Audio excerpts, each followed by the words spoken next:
Serial killer Tania Tahir novel case number 20۔ یہ بہت بڑی بات ہے اور دوبارہ زندگی میں کبھی سوری نہیں کہوں گا، میں یہ یاد رکھنا۔ اس نے ایک دم اسے چھوڑا تو ایلے نیچے گر گئی، کیونکہ وہ اس کے سہارے پر تھی اور اسی بنا پر وہ گر گئی تھی۔ وہ معصوم سی نظروں سے اسے دیکھنے لگی، جو کہ آئینے میں اپنا عکس دیکھ رہا تھا۔ مکمل بھیگا ہوا وجود اور بالوں کو ایک دم پیشانی پر سے چھٹک کر پیچھے کیا تو اس کا روشن چہرہ سامنے تھا۔ نہایت بدتمیز ہیں آپ کی غلطی تھی تبھی سوری کی آپ نے، مجھ پر احسان نہیں کیا، وہ بولی تو وہ جھٹکے سے مڑا۔ احسان ہی تھا، اینی ویز اٹھو اور باہر آؤ، اب کس انتظار میں ہو؟ جو کرنا تھا میں نے کر لیا۔ وہ مسکراہٹ دبا کر باہر نکل گیا، جبکہ ایلے کو ذرا غصہ چڑھا۔ کس لیے وہ اتنا ایٹیٹیوڈ دکھاتا تھا؟ وہ اسے گھور کر دیکھتے باہر آ گئی، جبکہ جیکسن وارڈروب کی جانب بڑھا، شیشے کو ہلکا سا پش کیا اور اپنے کپڑے نکالنے کے ساتھ اس نے ایلے کو بھی ایک شرٹ دی۔ میرے پاس اپنے کپڑے ہیں، وہ سر جھٹک کر ذرا اترا کر بولی اور باہر نکلنے لگی کہ جیکسن نے اسے گدی سے پکڑ کے پیچھے کھینچا۔ میں تھوڑی دیر سونا چاہتا ہوں، زیادہ بکر بکر کرو گی تو میں جو ابھی نہیں کرنا چاہتا تھا وہ کر گزروں گا۔ So take this and go to bed. I will come here after some time. Just go. وہ اس کے کان میں سنجیدگی سے کہتا، اسے اپنی شرٹ تھماتا، خود اپنی وارڈروب کی جانب دیکھتا۔ وہاں سے شرٹ کھینچ کر اس نے ایلی کی طرف دیکھا، جو غصے سے منہ بنائی کھڑی تھی۔ جیکسن شانے جھکا گیا اور اس کے سامنے ہی شرٹ کے بٹن کھولے تو گیلی شرٹ جب اس نے بدن سے جدا کی تو وہ سانس روک کے اسے دیکھنے لگی۔ اس کی باڈی، اس کے مسلز، وہ آنکھیں پھاڑے اسے دیکھ رہی تھی، جبکہ وہ سنجیدگی سے اسے دیکھتا۔ شرٹ اس کے منہ پر پھینک گیا۔ ایلے نے شرٹ چہرے پر سے ہٹائی اور جیکسن نے پینٹ کے بٹن پہ ہاتھ رکھا اور ایلے کی ایک دم چیخ نکلی تھی اس کی اس واہیاتی پر، لیکن جیکسن نے اسے پہلے ہی کہہ دیا تھا کہ وہ جائے۔ وہ اپنی مرضی سے کھڑی تھی اور اب چلا اٹھی۔ وہ پلٹ کر بھاگی، جبکہ جیکسن سر جھٹک گیا۔ سیدھی گرل، وہ بڑبڑایا اور اس نے اپنا لباس تبدیل کیا اور اپنا موبائل دیکھنے لگا۔ ہنری کی کال پر اس نے کال اٹینڈ کی۔ مجھے یہ مت کہنا تم پھر کسی مصیبت میں ہو، وہ بھٹکا تو ہنری نے سر جھٹکا۔ اس نے جیک سے آج اپنی فیورٹ گاڑی کا نیا ماڈل لیا تھا اور وہ بہت خوش تھا۔ دادا نے مجھے لمبرگینی کا لیٹسٹ ماڈل گفٹ کیا ہے، میں یہ کیسے بتاؤں تمہیں یار، کسی لڑکی سے بھی زیادہ ہاٹ ہے یہ۔ وہ کافی خوش تھا، جیکسن نے گہرا سانس بھرا۔ دادا نے مجھے لمبرگینی کا وہ کافی خوش تھا، جیکسن نے گہرا سانس بھرا۔ ایلی کہاں ہے؟ مجھے اس کا نمبر دو، ہنری بولا تو جیکسن نے سر ہلایا۔ میں تمہیں جہنم کا نمبر دوں گا ضرور، وہ بولا۔ کتنے دھڑلے سے وہ اس کی بیوی کا نمبر مانگ رہا تھا، جو فی الحال تو کہیں نظر نہیں آ رہی تھی۔ وہ جانتا تھا میری کو سب بتانے گئی ہوگی کہ اس کے ساتھ کیا ہوا۔ وہ جتنا اسے دوسروں میں انوالومنٹ سے روکتا تھا، اس نے اتنا انوالو ہونا تھا۔ اوہ ہیلو برو، ریلیکس۔ مان لو کہ ایلی مجھے پسند کرتی ہے، تمہیں نہیں، اور سچ تو یہ ہے کہ اس میں ایک عجیب سی بات ہے جو اپنی طرف کھینچ لیتی ہے۔ وہ کسی ٹرانس میں بولا تو جیکسن کو یہ سچ ہی لگا۔ ہنری، تم میری بیوی کے بارے میں بات کر رہے ہو؟ یہ رومانس اپنے گرل فرینڈس پر جھاڑو، جن کو تم روز کے حساب سے ڈیٹ کرتے ہو، جیکسن نے کہا اور ایلی کو کمرے میں آتا دیکھا۔ وہ اسے کی شرٹ پہنے اپنا پیٹ ہلکا کر کے اب کمرے میں آ چکی تھی۔ جیکسن کو دیکھ کر وہ جھجکی نہیں، باہر اتنے ملازم تھے تو اسے ادھر لباس میں جھجک نہیں آئی جو اب اسے آ رہی تھی۔ وہ دانت پیسے اسے دیکھنے لگا۔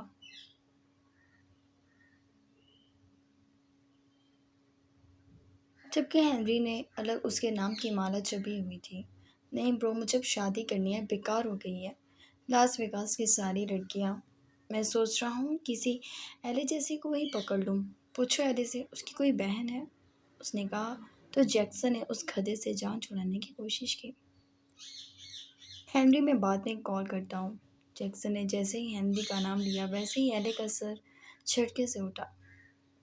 ہنری ہے؟ وہ لپک کر اس کے نزدیک آئی اور اس سے موبائل چھین لیا۔ ہنری، وہ بولی تو دوسری طرف یہ خوشی کا ٹھکانہ نہیں تھا اور وہ ان دونوں کے بیچ سکون سے کھڑا الو بن رہا تھا۔ ہاں ہنری، تم مجھے بہت یاد آتے ہو۔ اف، لڑکی کیا آواز ہے تمہاری۔ اپنے منحوس شوہر کو کہو مجھے بھی آنے دے استنبول۔ آ جاؤ، ہم دونوں بہت ساری شاپنگ کریں گے اور کھانا کھائیں گے۔ اب تو تم بولنے لگی ہو، ہم مووی بھی دیکھیں گے اور گانے بھی گائیں گے۔ تمہیں پتہ ہے مجھے گانا گانا بہت پسند ہے۔ وہ اچھل رہی تھی، وہ کھڑی نہیں تھی، خوشی سے اچھل رہی تھی۔ ہنری سے نہیں، پتہ نہیں کتنے مہان شخص سے بات ہو رہی ہو۔ جبکہ جیکسن کچھ لمحے اسے دیکھ کر باہر نکل گیا۔ اس کی ایک آواز تھی پورے ہال میں اور سب نکل نکل کر باہر آنے لگے۔ سر، وہ کوس میں بولا، رات میں تم سب لوگ مینشن کے باہر ہو گے۔ وہ بولا تو وہ سب جلدی سے سر ہلانے لگے۔ اینڈ دا موسٹ امپورٹنٹ، ایلے کتنا ہی کہتی رہی، اس کی ایک نہیں مانی۔ Now get out. وہ سرد لہجے میں بولا تو جو جہاں تھا وہیں کام چھوڑ کے باہر نکل گیا۔ جیکسن سے پنگے لے کے انہیں جان نہیں گنوانی تھی اپنی۔ جیکسن جب کہ اپنے روم میں آیا تو باتیں اب بھی جاری تھیں، کہہ کے لگ رہے تھے۔ جیکسن نے پیچھے سے ہی موبائل اچک لیا۔ ہنری، دونوں کی ہنسی کو بریک لگا۔ I will talk you later, وہ بولا جبکہ ہنری ہنسا۔ You jealous? اینی ویز، میں نے ایک بات کرنی ہے تم سے۔ یہاں حالات ٹھیک نہیں ہیں۔ اینتھن کا بیٹا اور بھائی بالکل نہیں ٹک رہے، وہ بولا تو جیکسن ہلکا سا مسکرایا۔ میں اپنی مرضی کے بنا اب جیل نہیں جاؤں گا، تم فکر نہ کرو، دیکھ لوں گا سب کو۔ بہرحال تم ان لوگوں سے دور رہو گے۔ میں ایک دو دن میں واپس آ رہا ہوں۔ لیکن جیکسن، تمہیں کم از کم سال 2 سال بھی آنے کی ضرورت نہیں ہے۔ معاملے ٹھیک ہو جائیں تم پھر واپس لوٹنا۔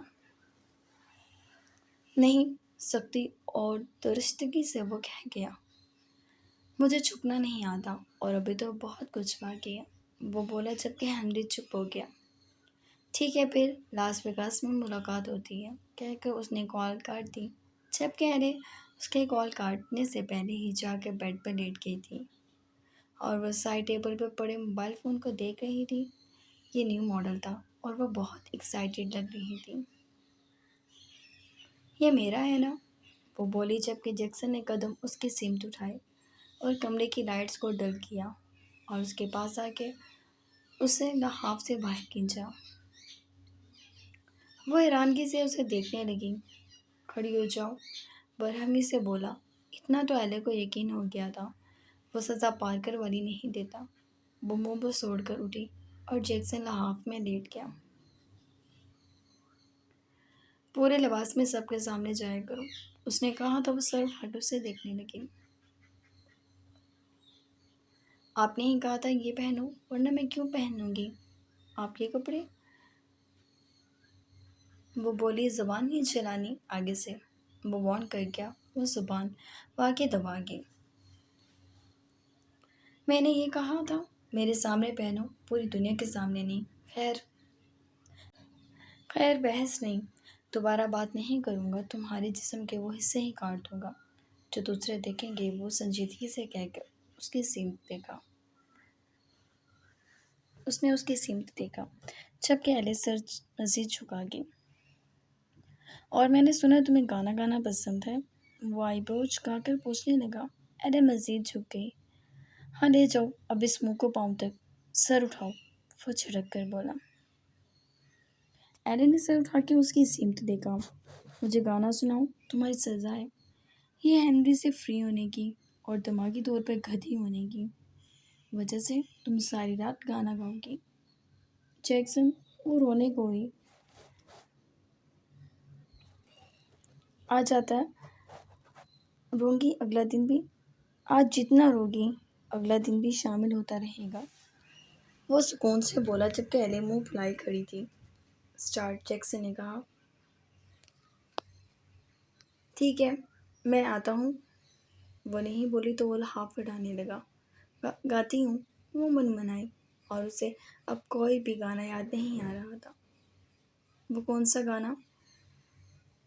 وہ جس طرح وہ اسے دیکھ رہی تھی وہ دلچسپی سے یہ منظر دیکھتا اپنے دل کی دھڑکنوں پر غور کرنے لگا۔ کبھی ایسی دھڑکنیں محسوس نہیں ہوئی تھی۔ وہ دنیا کی حسین ترین لڑکی نہیں تھی، بس اس کی تھی، تبھی وہ دنیا میں سب سے خاص تھی۔ اور یہ بات جیکسن کے دماغ میں بیٹھ چکی تھی۔ وہ اسے دیکھتے سائڈ ٹیبل پر سے گلاس اٹھا کر پینے لگا۔ مجھے کوئی بھی یاد نہیں آ رہا، وہ بہت مجبوری میں بولی تھی۔ ٹھیک ہے، پھر جاؤ، جا کے کھڑی ہو جاؤ۔ وہاں اس نے اسے اپنے سامنے پڑی ٹیبل پر کھڑے ہونے کے لیے کہا۔ وہ کانچ کی ہے۔ ایلے کو واقعی کیلر لگ رہا تھا، جو سزا بھی عجیب عجیب عجیب انداز میں دیتا تھا کہ اس کی جان خشک ہو جائے۔ جتنی سکی تم ہو اس حساب سے میرا ٹیبل پوری جان رکھتا ہے۔ ناؤ جسٹ گو ورنہ میں خود آتا ہوں۔ وہ سنجیدگی سے خون بھر کے گلاس رکھ کر اس کی جانب دیکھنے لگا۔ آپ دنیا کے سب سے بے حس انسان ہیں۔ پتہ ہے یہ بات۔ تم نہیں ہو، اور بھی بہت سے لوگ کہتے ہیں۔ وہ دوسرا گلاس بنانے لگا۔ ایلے جو ٹیبل پر پاؤں رکھ چکی تھی مڑ کر دیکھنے لگی۔ لڑکیاں، وہ آنکھیں نکال کر بولی۔ جیکسن بے ساختہ ہنسا، اور وہ پہلی بار اس کے سامنے ہنسا تھا، تو ایلے کو وہ ہنستا ہوا اتنا پیارا لگا کہ وہ چند پل کے لیے مہوی ہی ہو گئی۔ نہیں، میرا لڑکیوں سے کوئی تعلق نہیں رہا، وہ سنجیدگی سے بولا۔ ہونا بھی نہیں چاہیے، وہ بولی اور تھک کر صوفے پر بیٹھ گئی۔ اور جیکسن نے سائڈ ٹیبل کے درازد سے گن نکالی۔ وہ جھٹکے سے اٹھی اور ٹیبل پہ کھڑی ہو گئی۔ ایلے کے پاؤں کانپ رہے تھے۔ اگر ٹیبل ٹوٹ جاتی تو وہ بار بار نیچے دیکھتی رونے والی تھی۔ ہاتھ اوپر کرو، وہ بہکی بہکی نظروں سے اسے دیکھنے لگا۔ نہیں، وہ جانتی تھی ہاتھ اوپر کرتی اس کی پہنی شرٹ اچک جائے گی۔ وہ نفی کر رہی تھی جبکہ جیکسن نے گن لوڈ کی سنجیدگی سے، اور ایک فائر کیا جو اس کی ٹانگوں کے عین بیچ سے گزرتا صوفے میں گھپ گیا۔ ایلے کے ہاتھ اپنے آپ کھڑے ہو گئے۔ وہ آنکھیں پھیلائے اسے ہی دیکھنے لگی۔ مجھے لگتا ہے تم گن کی زبان سمجھتی ہو، میری آواز تمہیں آتی نہیں ہے۔ نظریں اس کے وجود پر جمائے وہ ہلکی آواز میں بولا تو اس کی نظروں سے ہی وہ کانپنے لگی۔ اس میں ہمت نہیں ہوئی وہ اپنی سانسوں کی بڑھتی رفتاریں کو روک سکے، جو اس کے دیکھنے پر تیز تر ہوتی جا رہی تھی اور رہی عجیب خوابناک سا ماحول بنا رہی تھی۔ اس کا وجود اپنے قابو میں نہیں رہا تھا، اور جیکسن یہ سب محسوس کر سکتا تھا۔ ہونٹوں کی تراش میں مسکراہٹ ہی الگ تھی۔ اور پھر اگلا آدھا گھنٹہ ایلے پر نہایت بھاری تھا۔ اس کی آواز فائر کی وجہ سے کہیں گم ہو گئی تھی، اور پھر جو جیسا اس نے کہا وہ اسی طرح کرتے چلی گئی، اور مقابل بھی تو عجیب و غریب کام کرا رہا تھا اس سے۔ مجھے نیند آ رہی ہے، ہاتھ اوپر کیے وہ تھک چکی تھی۔ وہ رونے لگی۔ جیکسن نے سر نفی میں ہلایا۔ وہ سینسیٹیو تھی، اور خود جو جنگلی بنا ہوا تھا اس کی پرواہ بھی نہیں تھی کہ اسے دیکھنا تھا تو پاس نہیں بلا سکتا تھا۔ سامنے کھڑا کر کے اسے الٹی سیدھی حرکتیں کرا رہا تھا جو کہ اس کے بقول سزا تھی۔ آئندہ ہنری کے سامنے اوور ہوئی تو یاد رکھنا، یہ شرٹ بھی تم پر نظر نہیں آئے گی۔ اس نے گلاس ایک طرف رکھا اور پرسکون نظروں سے اسے دیکھنے لگا۔ ہر انسان کے بچی بن کر رہا کرو، ملازموں کے سامنے اس حلیے سے نکلنے کی ضرورت نہیں ہے۔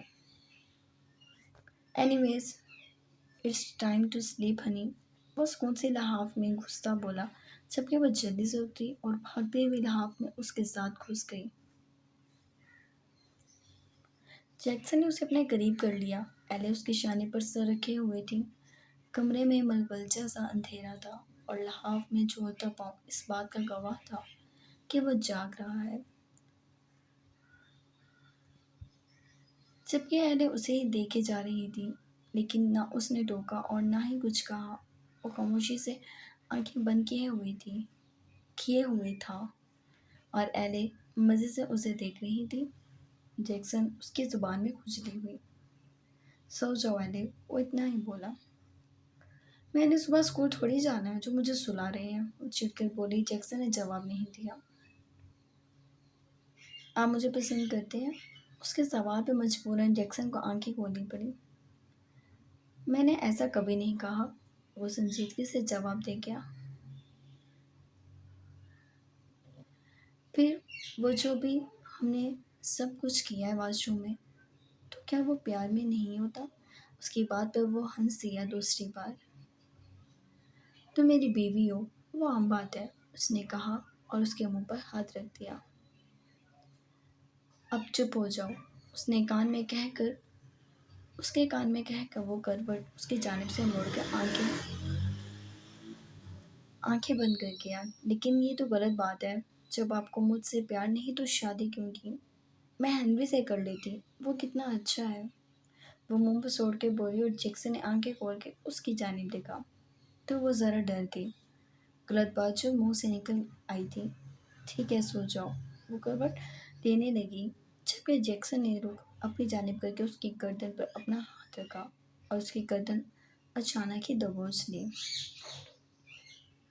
ہنری اچھا ہے ایلے، وہ سوال کرنے لگا، جبکہ گردن پر دباؤ اتنا تھا کہ ایلے کو لگا وہ مر جائے گی۔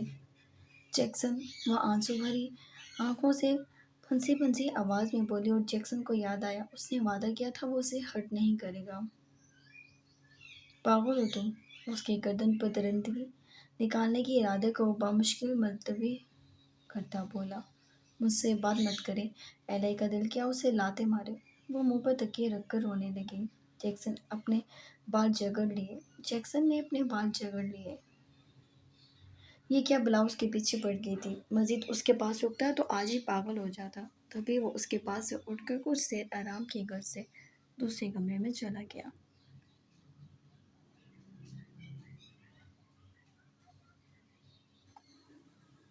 اگلی صبح استنبول کا موسم ایسا تھا کہ دل خوش ہو جائے۔ بھینی بھینی بارش اور ہوا اور موسم، ان تازہ ہوا میں درختوں کی ملی جلی مہک ہی شاندار تھی۔ جیکسن کو آج واپس جانا تھا، وہ اینتھن کی موت کے ریکارڈز کلیئر کرا رہا تھا۔ اس نے سارے ثبوت اور وہ ویڈیوز جو اینتھن کے بیٹے اور بھائی نے پولیس کو دی تھیں وہ سب ہیک کر کے ختم کر دی تھی اور اب واپس جا سکتا تھا۔ وہ اپنے کام میں مطمئن تھا۔ وہاں پہنچنے کے بعد سب سے پہلا کام اس کا نیو یارک جانا تھا۔ وہ سب چیزیں مارکیٹ کو سمجھا چکا تھا، جو سب یہاں بیٹھ کر بھی لاس ویگاس میں ہونے والے ہر کام کو آپریٹنگ کر کے اسے انفارم کرتا تھا۔ یہ اس کا دماغ تھا کہ اس نے ہر طرف ایک نگاہ رکھی ہوئی تھی کہ دشمن اس پر وار کم سے کم کرے۔ مارگریٹ کو گڈ بائی کہہ کے اس نے جڈسن کو اشارہ کیا کہ وہ اپنی تیاری کر لے۔ مڑ کر دیکھا تو ایلے کہیں بھی نہیں تھی۔ اس نے میری کو ایلے کو لانے کے لیے کہا اور خود ناشتے کی ٹیبل پر بیٹھا۔ میری اترا ہوا چہرہ لے کر نیچے آئی اور کچھ ڈرتے ہوئے بولی، سر، ایلے میم کہہ رہی ہیں وہ ناشتہ نہیں کریں گی۔ وہ بولی تو جیکسن کو غصہ چڑھ گیا۔ وہ چھری دو مجھے، اس نے میری سے کہا جو کانپتے ہاتھوں سے اسے چھری تھما گئی۔ ناشتہ روم میں لے کر آؤ۔ اس کی زبان کاٹ کر میں یہ قصہ تو ختم کروں آج۔ وہ کمرے کی جانب بڑھا جبکہ میری کی بھوک سی اڑ گئی۔ یہاں اب ایک اور ظلم ہونا تھا، وہ بھی اتنی پیاری اور معصوم لڑکی کے ساتھ۔ وہ کمرے میں آیا تو ایک منٹ کے لیے تھم سا گیا۔ وہ بستر میں بیٹھی تھی، شرٹ ایک شانے سے نیچے اتری ہوئی تھی اور وہ اپنا بلینکٹ پکڑے بیٹھی تھی۔ اسے دیکھ کر منہ بنا لیا۔ رات اس کی گردن شدت سے پکڑی تھی، غلطی اس کی تھی، وہ غلطی خود ہی مان گیا۔ میری ناشتہ رکھ کر اس کا چہرہ دیکھ کر پریشان سی چلی گئی تھی، جبکہ وہ رخ موڑ گئی۔ ناشتہ کیوں نہیں کر رہی ہو؟ وہ کچھ نہیں بولی، صاف واضح تھا وہ اچھی خاصی ناراض ہے۔ ایلے، وہ چھری سے کیا اس کی زبان کاٹا۔ چھری پھینک کر اس کے سامنے بیٹھ گیا اور اس کے شانے پر انگلی چلانے لگا۔ ایلے کچھ تذبذب کا شکار ہوئی جبکہ جیکسن اسے گہری نظروں سے دیکھنے لگا۔ ہم واپس جا رہے ہیں، تم ناشتہ کر لو گی تو نکلنا بھی ہے، وہ اسے بتانے لگا۔ وہ پھر بھی کچھ نہیں بولی۔ جیکسن اپنا غصہ کنٹرول کر رہا تھا کہ وہ غصہ کرنے پر ڈر جاتی تھی۔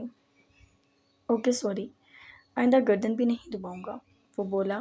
گن بھی نہیں چلائیں گے، مجھے لگ جاتی تو، وہ ایک دم بولی تو جیکسن سر ہلا گیا۔ کوئی اسے دیکھ لیتا تو شاید مر جاتا، وہ جیکسن روبو نہیں ہو سکتا تھا۔ آپ بہت برے ہیں، وہ منہ بسوڑ کے بولی۔ مجھے بھی یہی لگتا ہے، چلو ناشتہ کرو اب، وہ اسے سوری کرا کرا کے راضی ہوتی تھی۔ ٹھیک ہے، وہ ناشتہ کرنے لگی جبکہ جیکسن اسے ہی دیکھ رہا تھا۔ سارا ناشتہ اکیلے ہی کر گئی تھی۔ چلے، وہ منہ صاف کر کے بولی جبکہ جیکسن گہرا سانس بھر کر اٹھا۔ جاؤ چینج کرو۔